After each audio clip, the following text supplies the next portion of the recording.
وارد میده کنم بیادرم اما تو وطنی دیگه دوستا دیگه از این قسم خربزه خوردن هم شاید یگان خاطره داشته باشین. چی کنیم لالا همون سیغتی میشه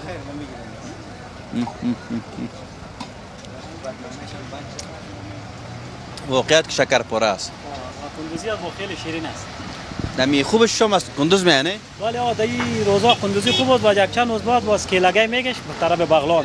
بغلان. از ان شاء الله که از این کدام بالاتر میشه خوب شیرین میشه. ولی یک او هم می خربزه شکرپاره. او هم شکرپاره خوبش داره. کیلگی خیلی بالا شکرپاره داره. ولی دوستا دیگه فعلا فصل خربزه کندوز است. کسایی که در کندوز هستن نوش جانشان که از اون سر پلک خربزه یا مو سر پالیزش میرن خربوزه میکنن و میخرن میبرن.